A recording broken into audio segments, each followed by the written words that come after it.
Welcome to జై Telangana TV. ముందుగా headlines చూద్దాం. ఢిల్లీలో పర్యటిస్తున్న ఏపీ సీఎం చంద్రబాబు. కేంద్ర రవాణా రహదారుల శాఖ మంత్రి గడ్కరీతో భేటీ. ఏపీలో జాతీయ రహదారుల ప్రాజెక్టులపై చర్చ.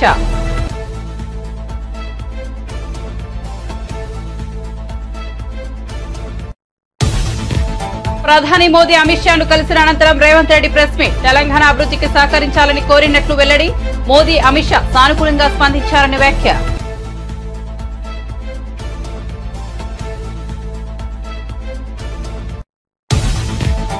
నెల్లూరు సెంట్రల్ జైల్లో పిన్నెల్లిని పరామర్శించిన జగన్. ప్రజల్లో వ్యతిరేకత వల్ల వైసీపీ ఓడిపోలేదని వెల్లడి. ప్రజలకు మంచి చేసి వైసీపీ ఓడిపోయిందని ఆక్రోశం. చంద్రబాబు మోసపూరిత హామీలకు ప్రజలు ప్రభావితులయ్యారన్న వైసీపీ అధినేత. జగన్ పై రామ్ ప్రసాద్ స్పందన. ఏపీలో పథకాలు అమలు చేయడం లేదంటూ సీఎం చంద్రబాబుపై విమర్శలు. అభివృద్ధికి పాతరేసిన నువ్వా మా నాయకుడిని విమర్శించేదంటూ రామ్ ప్రసాద్ ఫైర్. కాకినాడ కేంద్రంగా రేషన్ బియ్యం అక్రమ ఎగుమతులు. కాకినాడ పోర్టులో 35,404 మెట్రిక్ టన్నుల బియ్యం సీజ్ చేశామన్న నాదెండ్ల. రేషన్ మాఫియాపై ఉక్కుపాదం మోపుతామని హెచ్చరిక. హత్రాస్ ఘటనలో 121 మంది మృతి చెందినట్లు తెలిపిన పోలీసులు. మృతుల్లో 112 మంది మహిళలు, 7 పిల్లలు, 2 పురుషులు. 72 గంటల్లో నిందితులను అరెస్ట్ చేసిన పోలీసులు.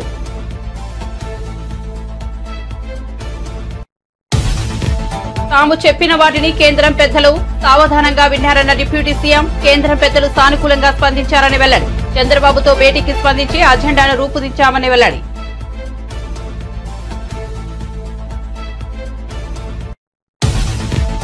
పిన్నెల్లిని కలవడానికి జగన్ 25 లక్షలు పెట్టి హెలికాప్టర్లో వచ్చారన్న అనిత. మానవతా దృక్పథంతో జగన్ కు ములాఖాత్ అనుమతి ఇచ్చామని వెల్లడి.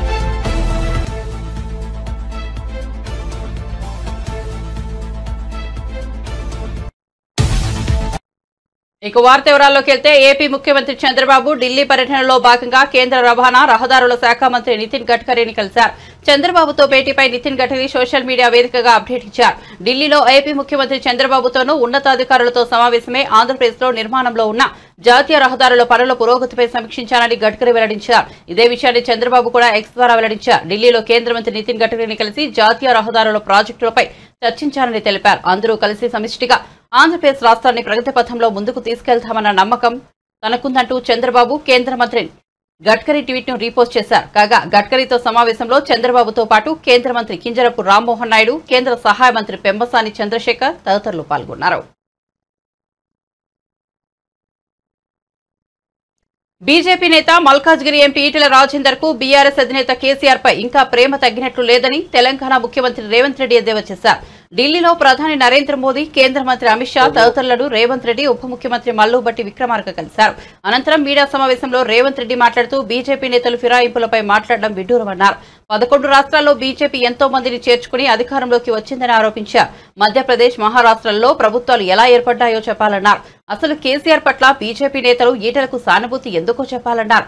ఈటెల ఇప్పటికీ కేసీఆర్ నే తన నాయకుడిగా అనుకుంటున్నట్లుగా ఉన్నారని చురకలంటించారు. అయినా ప్రజలకు మేలు చేయడానికి తాము ఏం చేయాలో అదే చేస్తామన్నారు. రాష్ట్ర విభజనకు తర్వాత రావలసిన మా రాష్ట్రానికి అన్ని విషయాల మీద 6 తారీఖు రోజు మేము ఒక మంచి వాతావరణంలో కూర్చొని చర్చించుకుంటున్నాం. మీ సహకారం కూడా సమస్యల పరిష్కారానికి ఉండాలని అమిత్ షా గారికి చెప్పినాం. వారు స్పష్టంగా మీ సమస్యలు పరిష్కరించుకోండి, కేంద్ర ప్రభుత్వం వైపు నుంచి పూర్తి సహకారం ఉంటుందని వారు చెప్పారు. చాలా అంశాలు ఉన్నాయి, ఇంకా అది లిస్ట్ ఇస్తాను. 9th షెడ్యూల్ 10th షెడ్యూల్లో ఉన్న ప్రాపర్టీస్ కావచ్చు. ఇప్పుడు మా బట్టి విక్రమార్క గారు చెప్పినట్టు ఆ 5 గ్రామాలు భద్రాద్రి రాముడు గుడితో పాటు అక్కడ ఉండే దేవుడి మాన్యాలు ఇవన్నిటిని కూడా మన రాష్ట్రానికి సంబంధించి, అదేవిధంగా దీర్ఘకాలికంగా వాయిదా పడుతున్న నీటి పంపకాల విషయం కావచ్చు, ఇంకా ఎన్నో అంశాలు ఉన్నాయి. వాటన్నిటిని చర్చించుకొని ముందుకెళ్ళాలనుకుంటున్నాం. తెలియదు అసలు ముఖ్యమంత్రులు కూర్చున్నాక కదా ముఖ్యమంత్రుల స్థాయిలో పరిష్కారం అవుతాయా కావా అనేది తెలియకుండా ఎట్లా చెప్తాం. మా ఇద్దరి మధ్యలో పరిష్కారం కాగలిగినాయి. 2 రాష్ట్రాలు 2 ముఖ్యమంత్రులు కూర్చొని పరిష్కరించుకుంటారు. ఇంకేదైనా విషయంలో భిన్నాభిప్రాయాలు ఉంటే ఆర్బిట్రేటర్గా కేంద్ర ప్రభుత్వం ఉంది.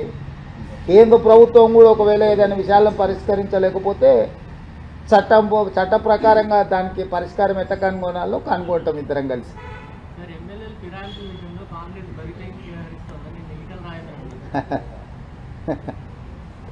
ఇక ఏం మాట్లాడతాం, 20 సంవత్సరాలు ఆయన ఎవరితో కలిసి తిరిగాడు, ఎవరితోనే అధికారం పంచుకున్నాడు. ఆయన కండువాలు కప్పేటప్పుడు ఎప్పుడైనా మాట్లాడిండా? పోనీ 11 రాష్ట్రాలల్లో భారతీయ జనతా పార్టీ ఎన్నికైన ప్రభుత్వాలను పడగొట్టింది. ఆ విషయమన్నా తెలుసా వారికి? కర్ణాటకలో కానీ, మహారాష్ట్రలో కానీ, గోవాలో కానీ, బీహార్లో కానీ, మధ్యప్రదేశ్లో కానీ, ఇప్పుడు మధ్యప్రదేశ్లో ఉన్న ప్రభుత్వం ఏం చేసి తెచ్చుకున్నారు? ప్రజలు ఇస్తే వచ్చిందా? అవును, ఫిరాయింపులు చేసి తీసుకొని ప్రభుత్వాలను పడగొట్టి ఇవాళ మహారాష్ట్రలో వాళ్ళు చేసిన పనికి ప్రజలు ఏం తీర్పిచ్చిందో ఉంది కదా కళ్ళ ముందల. అంతగా కేసీఆర్ పట్ల వీరికి సానుభూతి ఏంది? కేసీఆర్ మీద ఇంకా ప్రేమ తగ్గనట్టు ఉంది.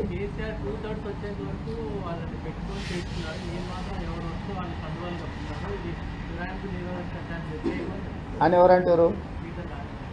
అంటున్నా ఆయనకి ఇంకా కేసీఆర్ మీద ప్రేమ తగ్గినట్టు లేదని అంటున్నా. వాళ్ళు ప్రేమించుకొని మాకేమో అభ్యంతరం. ఇప్పుడు ఇంకా వాళ్ళ నాయకుడు కేసీఆరే అనుకుంటున్నాడేమో ఆయన, నాకు తెలీదు. కాబట్టి గతంలో జరిగిన విషయాలను, గతంలో చేసిన పాపాలను, అప్పుడు సహకరించిన విధానం, వాటిని చూసినప్పుడు మేము చాలా ప్రజాస్వామికబద్ధంగా వ్యవహరిస్తున్నాం. ఎవ్వరు ఎలాంటి బాధపడాల్సిన అవసరం లేదు. ప్రజలకు మేలు జరగడానికి ఏం చేయాలనో ఆ ప్రయత్నాలన్నీ కాంగ్రెస్ పార్టీ చేస్తుంది. మాజీ సీఎం వైసీపీ అధినేత జగన్ నెల్లూరు సెంట్రల్ జైల్లో ఉన్న మాచర్ల మాజీ ఎమ్మెల్యే పిన్నెల్లి రామకృష్ణారెడ్డిని పరామర్శించారు. అనంతరం జైలు వెలుపల మీడియాతో మాట్లాడారు. పిన్నెల్లి రామకృష్ణారెడ్డిపై 307 సెక్షన్ కింద హత్యాయత్నం కేసు పెట్టి అన్యాయంగా జైల్లో నిర్బంధించారని మండిపడ్డారు. ఇవాళ రాష్ట్ర వ్యాప్తంగా ఇవే కార్యక్రమాలు చేస్తున్నారని అన్నారు. టీడీపీకి చంద్రబాబుకు ఓటేయలేదన్న ఒకే ఒక్క కారణంతో ఆస్తులు ధ్వంసం చేస్తున్నారని, దొంగ కేసులు పెడుతున్నారని ఆరోపించారు. దాడులు చేసేది వీళ్లే, మళ్లీ తాముపైనే దాడులు చేస్తున్నారంటూ కేసులు పెట్టేది వీళ్లే అని జగన్ ధ్వజమెత్తారు. రాష్ట్రంలో ఇంత దారుణంగా పరిపాలన సాగిస్తున్నారని విమర్శించారు. కేసులు పెట్టి ఏ రకంగా అన్యాయంగా తనను జైల్లో నిర్బంధించడం జరుగుతా ఉందో కూడా చూస్తా ఉన్నాం. ఈరోజు రాష్ట్ర వ్యాప్తంగా కూడా ఇదే కార్యక్రమాలు జరుగుతూ ఉన్నాయి. రాష్ట్ర వ్యాప్తంగా కూడా కేవలం తెలుగుదేశం పార్టీకి, చంద్రబాబు నాయుడు గారికి ఓటు వేయలేదు అన్న ఒకే ఒక్క కారణంతో ఏకంగా ఆస్తులను ధ్వంసం చేస్తూ ఉన్నారు, దొంగ కేసులు పెడతా ఉన్నారు. వీళ్ళే కొడతారు, మళ్ళీ వీళ్ళే అటువైపున ఉన్న వారి మీద వాళ్ళు కొట్టారు అని చెప్పి కేసులు పెడతారు. ఇంతటి దారుణంగా ఈరోజు రాష్ట్రంలో పరిపాలన సాగిస్తూ ఉన్నారు. నేను అడుగుతా ఉన్నా, ఇదే గత 5 సంవత్సరాల కాలంలో వైఎస్ఆర్సీపీ పరిపాలనలో ఉండగా, వైఎస్ఆర్సీపీ ప్రభుత్వంలో ఉండగా అప్పుడు జగన్ ఏం చేశాడు? కులం చూడలేదు, మతం చూడలేదు, ప్రాంతం చూడలేదు, చివరికి ఏ పార్టీకి ఓటు వేశారన్నది కూడా చూడకుండా ప్రతి పథకము, ప్రతి మనిషి కూడా అర్హత అన్నది మాత్రమే ప్రామాణికంగా తీసుకుని ప్రతి ఇంటికి డోర్ డెలివరీ చేసిన ప్రభుత్వం వైఎస్ఆర్సీపీ ప్రభుత్వందైతే, జగన్మోహన్ రెడ్డి ప్రభుత్వందైతే, ఈరోజు కేవలం తెలుగుదేశం పార్టీకి ఓటు వేయలేదని, కేవలం చంద్రబాబు నాయుడు గారికి ఓటు వేయలేదని, కేవలం ఓటు వేయలేదన్న ఒక్క కారణంతో ఆస్తులు ధ్వంసం చేస్తూ ఉన్నారు, మనుషులను కొడతా ఉన్నారు, కొట్టి మరి కేసులు పెడతా ఉన్నారు. ఇంతటి అన్యాయంగా రాష్ట్రాన్ని రావణ కాష్టం చేస్తూ ఉన్నారు. రాజశేఖర రెడ్డి గారి విగ్రహాలను విరగొడతా ఉన్నారు, పగలగొడతా ఉన్నారు. ఇవన్నీ ఏదైతే చేస్తూ ఉన్నారో ఇవన్నీ కూడా శిశుపాలుని పాపాల మాదిరిగా ఇవన్నీ కూడా పాపాలు పండుతాయి. ప్రజాస్వామ్యంలో ఏదైనా కూడా ప్రజలకు మంచి చేసి ప్రజల గుండెల్లో స్థానం సంపాదించుకుని ప్రజల దగ్గరికి వెళ్ళి పలాని మంచి చేశాం కాబట్టి మాకు ఓటు వేయండి అని అడిగే పరిస్థితులు ఉండాలి తప్పనిచ్చి ఈ మాదిరిగా దౌర్జన్యాలు చేసి, ఈ మాదిరిగా అన్యాయమైన కేసులు బిగించి, ఈ మాదిరిగా ఆస్తులు ధ్వంసం చేసి, ఈ మాదిరిగా ఫియర్ సైకోసిస్ క్రియేట్ చేస్తూ రాజకీయాలు చేస్తే మాత్రం అది ఏ రోజు కూడా నిలబడే రాజకీయం కాదు. తాత్కాలిక మేలేదైనా జరుగుతుందేమో తప్పనిచ్చి తర్వాత ఓటు వేసేటప్పుడు మాత్రం ప్రజలు ఇవన్నీ కూడా ఖచ్చితంగా గుర్తుపెట్టుకొని లెక్క జమ చేసి చంద్రబాబు నాయుడు గారికి గట్టిగా బుద్ధి చెప్పే పరిస్థితులు రోజులు కూడా తొందరలోనే ఉన్నాయని కూడా ఈ సందర్భంగా చంద్రబాబు నాయుడు గారిలో మార్పు రావాలని సందర్భంగా కూడా తెలియజేస్తా ఉన్నా. నిజంగా ఇదే విషయానికి వస్తే ప్రజలు ఎందుకు నీకు ఓటేశారు చంద్రబాబు నాయుడు గారు అని చెప్పి ఫస్ట్ చంద్రబాబు నాయుడు ఆలోచన చేయాలి. ఒకవైపున వైఎస్ఆర్ కాంగ్రెస్ పార్టీ ప్రజల్లో వ్యతిరేకత వల్ల ఓడిపోలేదు, ప్రజలకు మంచి చేసి ప్రజలకు మంచి చేసి వైఎస్ఆర్ కాంగ్రెస్ పార్టీ ఓడిపోయింది. ఎందుకు ఓడిపోయింది అని అంటే చంద్రబాబు నాయుడు చేసిన మోసపూరిత హామీలకు ప్రజలు కాస్తో కూస్తో కొద్దిగా ఇదే ఆ 10% కాస్త అటువైపున షిఫ్ట్ అయ్యి చంద్రబాబు నాయుడు గారు అధికారంలోకి వచ్చిన పరిస్థితులు. మరి చంద్రబాబు నాయుడు అధికారంలోకి వచ్చిన తర్వాత ఈ నెల్లూరు జైల్లో ఉన్న మాచర్ల మాజీ ఎమ్మెల్యే పిన్నెల్లి రామకృష్ణారెడ్డిని వైసీపీ అధినేత జగన్ పరామర్శించిన సంగతి తెలిసిందే. దీనిపై ఏపీ హోంమంత్రి వంగల్పూడి అనిత స్పందించారు. అమరావతిలో మీడియా సమావేశంలో ఆమె మాట్లాడుతూ ఈవీఎం పగలగొట్టిన పిన్నెల్లిని కలిసేందుకు జగన్ 25 లక్షలు ఖర్చు చేశారని వెల్లడించారు. జైల్లో ఉన్న పిన్నెల్లి కోసం జగన్ హెలికాప్టర్లో నెల్లూరు వెళ్లారని వివరించారు. అయితే పిన్నెల్లి ములాఖతులో అయిపోయినప్పటికీ మానవతా దృక్పథంతో జగన్ కు అనుమతి ఇచ్చామని అనిత స్పష్టం చేశారు.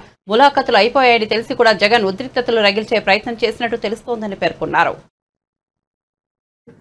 ఆయన మీద ఒక హత్యాయత్నం, ఈవీఎం బాక్సులు బదలగొట్టారన్న ఒకటి, ఇవన్నీ కూడా రికార్డెడ్ గా దొరికినాయి. రికార్డెడ్ గా దొరికిన తర్వాత అరెస్ట్ ప్రక్రియ అనేది ఎలా జరిగిందో మనందరికీ కూడా తెలుసు. ఆయనని తీసుకెళ్లి ఆయన పరామర్శించడానికి జగన్మోహన్ రెడ్డి అనే వ్యక్తి, ఒక మాజీ సీఎం, ఫస్ట్ తీసుకున్న ప్రోగ్రామ్ కూడా ఏంటంటే ఒక ఖైదీని వెళ్ళి కలవటానికని ప్రోగ్రామ్ తీసుకున్నారు. అది అతని ఇష్టం. అది కూడా ఏంటి, ఒక 25 లక్షల రూపాయలు ఖర్చు పెట్టుకుని అక్కడికి వెళ్ళి ఒక హెలికాప్టర్లో వెళ్ళారు. ఒక డబ్బున్నవాడు వెళ్ళాడు, తీసుకొని పెట్టుకున్నాడు. నేను ఇక్కడ ఏమంటానంటే యాక్చువల్గా పిన్నెల్లి గారికి ఉన్న ములాఖాతులు టైం అయిపోయింది. ఓకే, అయిపోయింది కాబట్టి అయినా కూడా హ్యుమానిటీ గ్రౌండ్స్లో ఒక ఎక్స్-సీఎం రిక్వెస్ట్ చేస్తే పర్మిషన్ ఇచ్చాం, అవునా కదా? ఇంతకుముందు చంద్రబాబు నాయుడు గారిని అక్రమంగా జైల్లో పెట్టినప్పుడు కుటుంబ సభ్యులకి 3వ ములాఖాత్ ఇవ్వాలంటే ఇచ్చేవారు కాదు. కానీ ఈ రోజు మేము ఏం చేసాము, అతని రిక్వెస్ట్ అంటే అతనికి పర్మిషన్ లేదన్న సంగతి కూడా తెలుసుకున్న తర్వాత కూడా అతను రెడీ అయ్యారంటే అక్కడ గలాటా సృష్టించడానిక? యాజ్ పర్ రూల్కి పైకి వచ్చి హ్యుమానిటీ బేసిస్ మీద ఇచ్చాం. అఫ్ కోర్స్ ఈ రోజు మేము చాలా మంది చెప్తున్నారు దండోపదండాలకు వెళ్తున్నారు, అలాగే వెళ్తున్నారు, ఇలాగ వెళ్తున్నారని. నేను ఒకసారి ప్రిజెన్స్ ఐజీ గారితో కూడా మాట్లాడినా, అసలు ఎంతమంది ములాఖాతులు వెళ్తున్నాయి, యాజ్ పర్ రూల్ ఎలా వెళ్తున్నాయి, మేము అన్ని కూడా మాట్లాడుకుంటున్నాం. ఆయన బయటకు వచ్చి ఈ రోజు బయటకు వచ్చి అక్రమంగా అరెస్టులు చేశారు. అక్రమంగా ఏం సీసీ ఫుటేజ్ చూసిన వాళ్ళు ఎవరైనా అక్రమ కోర్టు ఇచ్చిందండి అతను అరెస్ట్ చేయమని? దాడులు ఎవరు చేశారు ఈ రోజుకి నాకు చెప్పండి. దాడులు చేసినట్టు ఎక్కడైనా రికార్డెడ్ గా ఉన్నాయా? ఎవరైనా కంప్లైంట్ ఇచ్చారా? ఏదైనా త్రూ రూల్ ప్రకారం చేస్తున్నాము. రూల్ ప్రకారం చేసేటప్పుడు దాన్ని కూడా దాడుల కింద మాట్లాడుకోవాలనుకుంటే మరి గత 5 సంవత్సరాలు చేసింది ఏమనుకోవాలి? మేము స్టార్ట్ అయిన దగ్గర నుంచి మొదలు పెట్టారు కదా, ప్రజావేదిక కూల్చిన దగ్గర నుంచి మొదలు పెట్టారు కదా. మాలాంటి అందరి మీద కూడా 20, నా మీద ఒక 23 కేసులు, ఈవిడ మీద ఒక 7 కేసులు. ఏంటవన్నీ? మేము అవన్నీ కక్ష తీర్చుకోవాలని మేము మాట్లాడలేదు కదా. కక్ష తీర్చుకోవాలనుకుంటే వేరేగా ఉండేది. కానీ ఈ రోజుకి కూడా మేము పబ్లిక్ చెప్తున్నాం, చూపిస్తున్నాం, ఇది ఇలా జరుగుతుంది అని చూపిస్తున్నాం. దానికి ప్రతీకార దాడులు ఎక్కడ జరిగినాయని? ప్రతీకార దాడులు అంటే రెచ్చగొడుతున్నారా? ఈరోజు వచ్చి పిన్నెల్లి ఆయన మీద ఒక హత్యాయత్నం, ఈవీఎం బాక్సులు బదలగొట్టారన్న ఒకటి, ఇవన్నీ కూడా రికార్డెడ్ గా నెల్లూరు సెంట్రల్ జైల్లో ఉన్న వైసీపీ మాజీ ఎమ్మెల్యే పిన్నెల్లి రామకృష్ణారెడ్డిని జగన్ పరామర్శించారు. జైలు వెలుపల మీడియాతో మాట్లాడుతూ జగన్ టీడీపీ ప్రభుత్వంపై తీవ్రస్థాయిలో ధ్వజమెత్తారు. జగన్ వ్యాఖ్యలపై ఏపీ మంత్రి మంటిపల్లి రాంప్రసాద్ రెడ్డి మీడియా సమావేశం ఏర్పాటు చేసి బదిలిచ్చారు. ఎన్నికల నియమావళిని ఉల్లంఘించి పోలింగ్ బూత్లకు చొరబడి అక్కడున్న ఈవీఎంలను పగలగొట్టిన కేసులో ముద్దాయిగా ఉన్న పిన్నెల్లి రామకృష్ణారెడ్డిని పరామర్శించేందుకు జగన్ నెల్లూరు జైలుకు వెళ్లారని వెల్లడించారు. ఈ సందర్భంగా తాను కొన్ని అంశాలను ఎత్తి చూపగలుగుతున్నారని మంత్రి రాంప్రసాద్ రెడ్డి పేర్కొన్నారు. అలాగే గత ఎన్నికల్లో ఎన్నికల నియమావళిని ఉల్లంఘించి పోలింగ్ బూత్లోకి చొరబడి అక్కడున్న ఈవీఎంను పగలగొట్టిన కేసులో ముద్దాయి అయిన పిన్నెల్లి రామకృష్ణారెడ్డి అనే అతన్ని పరామర్శించేదానికి ఈరోజు నెల్లూరు జైలుకు వెళ్ళడం జరిగింది. నేను మీ దృష్టికి కొన్ని విషయాలు తీసుకోబోదలిచాం. ఎందుకంటే మాజీ ముఖ్యమంత్రి హోదాలో ఈరోజు మీరు ఆ జైలు పర్యటనకు వెళ్ళారు. అక్కడ మీరు పరామర్శించింది కేవలం మీ మాజీ ఎమ్మెల్యేనే కాదు, ఎంతో పవిత్రమైన వ్యవస్థ ఎలక్షన్ కమిషన్ అనేది రాజ్యాంగబద్ధంగా భారతదేశంలో ఎన్నో సంవత్సరాలుగా నిష్పక్షపాతంగా ఎన్నికలు నిర్వహించే కార్యక్రమంలో ఎక్కడా లేని విధంగా అవకతవకలు జరిగిన నియోజకవర్గం ఏదని ఉందంటే అది మాచర్ల. గత 4 పర్యాయాలు అక్కడ శాసనసభ్యుడిగా ఉన్న ఈ రామకృష్ణారెడ్డి అనే అతను మొన్న ఎన్నికల్లో బూతులేకి చొరబడి ఈవీఎం బాక్స్ను పగలగొట్టి, అదే కాకుండా అక్కడ తెలుగుదేశం పార్టీ ఏజెంట్గా ఉన్న శేషగిరిరావు అనే అతను అడ్డుపడితే ఆయన మీద కూడా దాడి చేయడం జరిగింది. ఇదంతా గత 30 రోజులుగా సోషల్ మీడియాలో అయితేనేం ప్రెస్లోనైతేనేం ఎక్కడ చూసినా మనం చూస్తూనే ఉన్నాం. అంతా ప్రజల్లోకి వెళ్ళిన ఘటన ఏదైనా ఉందంటే ఈ ఇష్యూనే ఉంది. దాన్ని కూడా తప్పుదారి పట్టించే విధంగా దాంకొని హైకోర్టును ఆశ్రయించి అక్కడ బెయిల్ రాకపోవడంతో తానంతకు తానే వచ్చి ఈరోజు లొంగిపోవడం జరిగింది. అలాంటి వ్యక్తిని నువ్వు పరామర్శించడం జరిగింది. దానికి మేము కూడా ఏం విమర్శించాం. ఎందుకంటే ఎట్లయినా కానీ మంచోడో చెడ్డోడో అతను 4 పర్యాయాలు శాసనసభ్యుడిగా నీ వెంటే నడిచాడు కాబట్టి నువ్వు అక్కడికి వెళ్ళడం మేము కూడా సంతోషిస్తున్నాం. అంతేగాని నువ్వు ఆ సంఘటన వదిలేసి మా ముఖ్యమంత్రి వర్యులు పెద్దలు నారా చంద్రబాబు నాయుడు గారి మీద ఇప్పుడున్న ప్రభుత్వం మీద కొన్ని చురుకలు అంటించారు మీరు. దాని కౌంటర్గానే నేను ఈ కార్యక్రమాన్ని ఇక్కడ ఏర్పాటు చేశాను. ప్రజల దృష్టికి కూడా కొన్ని విషయాలు చెప్పదలుచుకున్నాం. ముఖ్యంగా మాచర్ల విషయానికి వస్తే, వరంగల్ జిల్లాను హైదరాబాద్ కు దీటుగా అభివృద్ధి చేస్తామని ఐటీ శాఖ మంత్రి శ్రీధర్ బాబు అన్నారు. హనుమకొండలో రాక్స్ ఐటీ పార్కును మంత్రి ప్రారంభించారు. హనుమకొండ వరంగల్ పారిశ్రామికంగా అభివృద్ధి చెందుతాయన్న ఆయన ప్రైవేట్ పరిశ్రమలు తీసుకొచ్చి యువతకు ఉపాధి కల్పిస్తామని తెలిపారు. ద్వితీయ శ్రేణి నగరాల్లోనూ ఐటీ విస్తరించాలన్నదే రాష్ట్ర ప్రభుత్వ సంకల్పమని స్పష్టం చేశారు. రాహుల్ గారు తన సొంత ప్రాంతం, తన సొంత జిల్లా అని ఆలోచన చేసి ఎక్కడో అమెరికాలో స్థిరపడ్డ, అమెరికాలో గొప్పగా వాణిజ్యం వ్యాపారం చేస్తూ ఉన్న మిత్రులు ఇక్కడికి వచ్చి మా వాళ్లకు కొద్ది మేరకైనా మేలు చేయాలనే ఒక ఆకాంక్షతో మా సోదరులు రాజేందర్ రెడ్డి గారిని సంప్రదించినప్పుడు శాసనసభ్యులు తప్పకుండా పూర్తి స్థాయిలో ఇక్కడ సహకారం అందిస్తాం, ఇక్కడ చదువుకున్న వారు చాలామంది ఉన్నారు, వీరికి ఉపాధి అవకాశం కల్పించే ఏ కార్యక్రమంలో నేను ముందుంటానని తాను ముందు నిలబడి ఎట్టి పరిస్థితుల్లో ఈ కార్యక్రమానికి రావాలని మాకు చెప్పటం, రంజిత్ గారిని అభినందిస్తూ ఉన్నాను.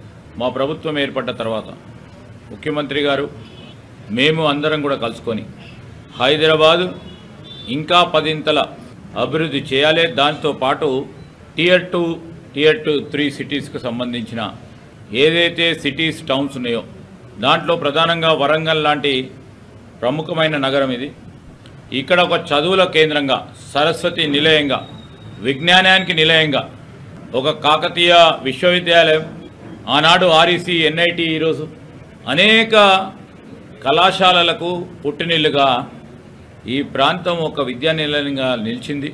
అదే క్రమాన్ని ఇంకా పెద్ద ఎత్తున తీసుకెళ్లే ప్రయత్న భాగంలోనే ఇక్కడ ఉన్న మానవ వనరులను ఎక్కడికో రేపు హైదరాబాద్కో అమెరికాకో పోనీయకుండా ఇక్కడే వారి ఇంటి వద్దనే సాఫ్ట్వేర్ ఉద్యోగాలు కల్పించాలనే ఒక ఆలోచనతో రాబోయే కాలంలో ఇంకా సాంకేతిక అనేక అంశాలు ముందుకు వస్తున్న తరుణంలో ఇక్కడే చిన్న, సూక్ష్మ, మధ్యతర పరిశ్రమలకు ప్రధానంగా సాఫ్ట్వేర్ రంగానికి పెద్దపీట వేయాలని రాష్ట్ర ప్రభుత్వం ప్రధానమైన లక్ష్యం. రేపు రాబోయే కాలంలో కరీంనగర్, నిజామాబాద్, మహబూబ్ నగర్, ఖమ్మము ఈ టియర్ 2 సిటీకి సంబంధించి పూర్తి స్థాయిలో ఇక్కడ మౌలిక సదుపాయాలు కల్పిస్తూ ఈ ప్రాంతవాసులకు ఉపాధి అవకాశం కల్పించాలనే ఆకాంక్ష, ఒక ఆలోచన, ఒక ఉద్దేశం, ఒక లక్ష్యంతో మా రాష్ట్ర ప్రభుత్వం ముందుకు నడుస్తూ ఉంది. విదేశాల్లో స్థిరపడ్డ మన తెలంగాణ మిత్రులను కూడా కోరుతా ఉన్నాం, రండి, రాష్ట్ర ప్రభుత్వంతో భాగస్వాములు కండి. ఇలాంటి పట్టణాలను అభివృద్ధి చేసే భాగంలో మీరు కూడా మీ కార్యాలయాలను ఇక్కడ స్థాపించండి. మేము పూర్తి స్థాయిలో రాష్ట్ర ప్రభుత్వం తరఫున సహకారం అందించే కార్యక్రమం చేస్తాం, ముందుకు రావాలని ఈ సందర్భంలో వారికి పిలుపునిస్తా ఉన్నాం.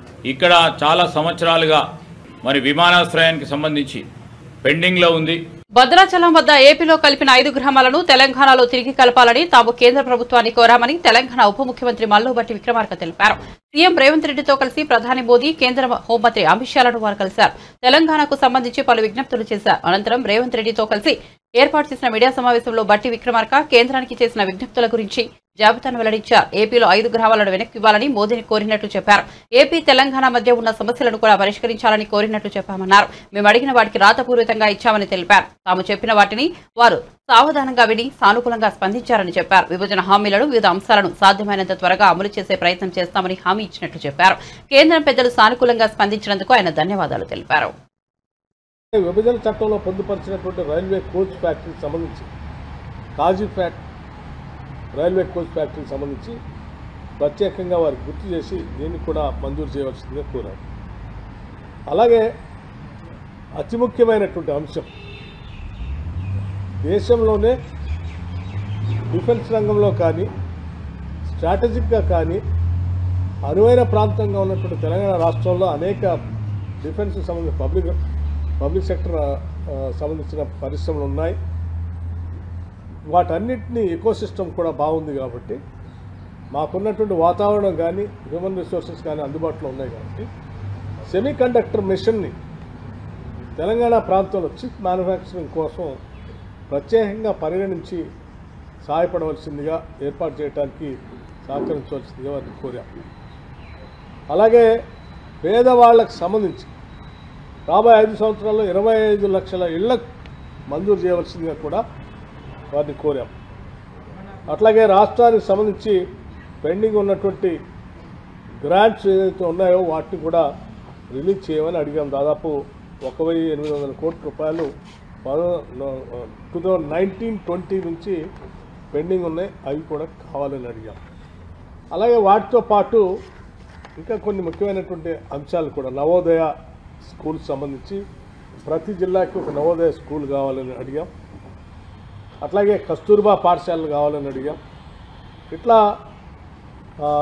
కుసుమ్ స్కీమ్లో లేకపోతే ఇంకొక స్కీమ్లో సోలార్ ఆల్టర్నేటివ్ ఎనర్జీకి సంబంధించి తెలంగాణ రాష్ట్రం కొత్తగా ఎనర్జీ పాలసీతో ముందుకు వస్తూ ఉంది. సాధ్యమైనంత మేరకు పెద్ద ఎత్తున కేంద్ర ప్రభుత్వం ఎనర్జీలో మమ్మల్ని గట్టిగా ప్రోత్సహించడానికి కావాల్సిన సహాయ సహకారాలు అందించమని కూడా వారిని ప్రత్యేకంగా కోరాం.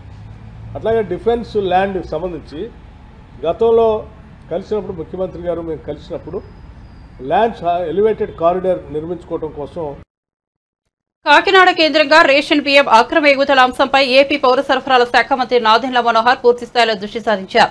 ఆయన మీడియాతో మాట్లాడుతూ కాకినాడలో మాజీ ఎమ్మెల్యే ద్వారంపూడి మాఫియా భయంకరంగా విస్తరించి ఉందని అన్నారు. అక్రమంగా బియ్యం ఎగుమతులకు కాకినాడ పోర్టును అడ్డాగా మార్చారని వెల్లడించారు. తనిఖీల సందర్భంగా ఒక్క కాకినాడ పోర్టులోనే 35,404 మెట్రిక్ టన్నుల బియ్యాన్ని సీజ్ చేశామని నాదెండ్ల తెలిపారు. కాకినాడ ఒక్కటే కాదు, రాష్ట్ర వ్యాప్తంగా బియ్యం అక్రమాలు చేశారని ఆరోపించారు. దోపిడీపై సిఐడి విచారణ జరిపిస్తామని, కలెక్టర్లకు పర్యవేక్షణ బాధ్యతలు అప్పగిస్తామని మంత్రి నాదెండ్ల వెల్లడించారు. అక్రమాలకు పాల్పడితే ఎవరినీ వదిలే ప్రసక్తే లేదని స్పష్టం చేశారు. రేషన్ మాఫియాపై ఉక్కుపాదం మోపుతామని హెచ్చరించారు. తన భుక్తే ప్రమాదంలోకి నెట్టేసిన నిస్సహాయంగా రైతు ప్రభుత్వం నుంచి, ఈ రాజకీయ వ్యవస్థలో ఉన్న నాయకుల దగ్గర నుంచి, అధికార యంత్రాంగం గురించి సరైన సహాయం అందుతుంది, ఆదుకుంటారు అని ప్రతి సంవత్సరం కూడా ప్రతి పంటప్పుడు కూడా కన్నీరుతో మిగిలిపోయిన పరిస్థితి మనం చూసాం. రైతుల దగ్గర కొనుగోలు చేసిన ఆహార ధాన్యాలని కూడా వీళ్ళు పూర్తిగా బకాయిలు పెట్టేసి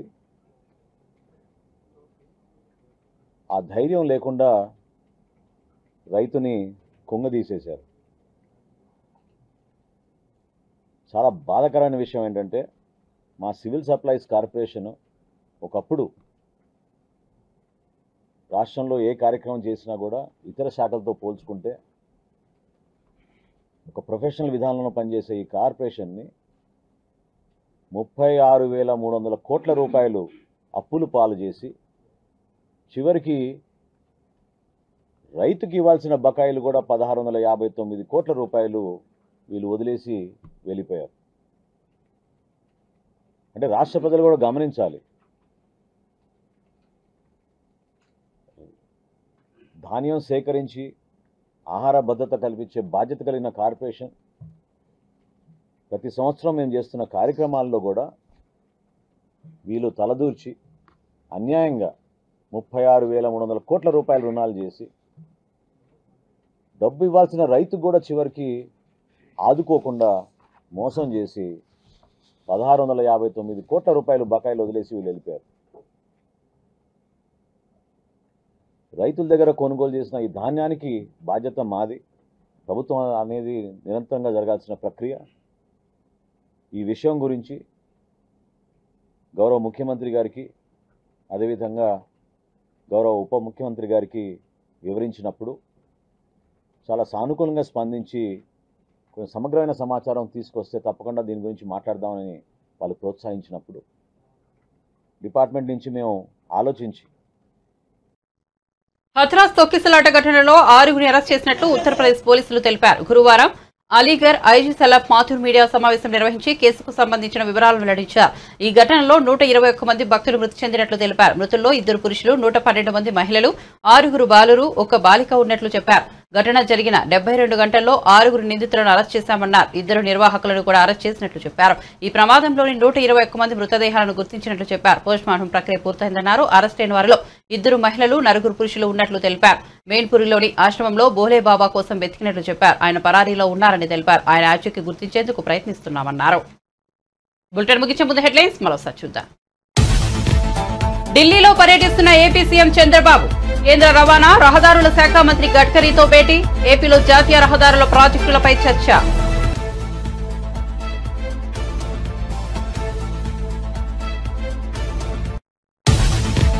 ప్రధాని మోదీ అమిత్ షాను కలిసిన అనంతరం రేవంత్ రెడ్డి ప్రెస్ మీట్. తెలంగాణ అభివృద్ధికి సహకరించాలని కోరినట్లు వెల్లడి. మోదీ, అమిత్ షా సానుకూలంగా స్పందించారని వ్యాఖ్య.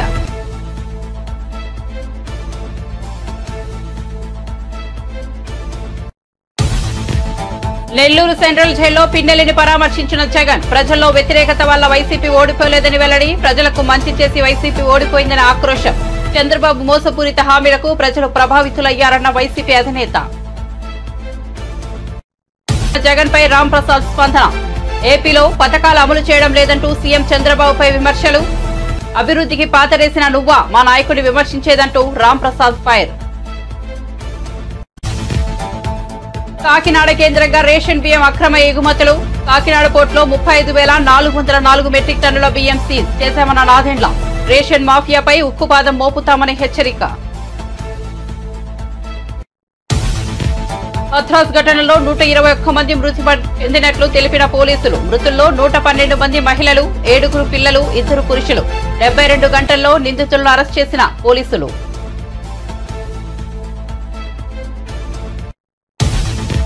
తాము చెప్పిన వాటిని కేంద్రం పెద్దలు సావధానంగా విన్నారన్న డిప్యూటీ సీఎం. కేంద్రం పెద్దలు సానుకూలంగా స్పందించారని వెల్లడి. చంద్రబాబుతో భేటీకి స్పందించి అజెండాను రూపొందించామని వెల్లడి.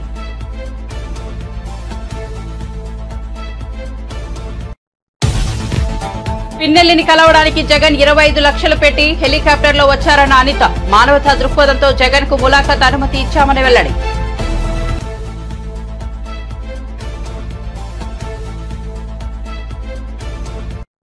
మరిన్ని అప్డేట్స్ కోసం చూస్తూనే ఉండండి జై తెలంగాణ టీవీ.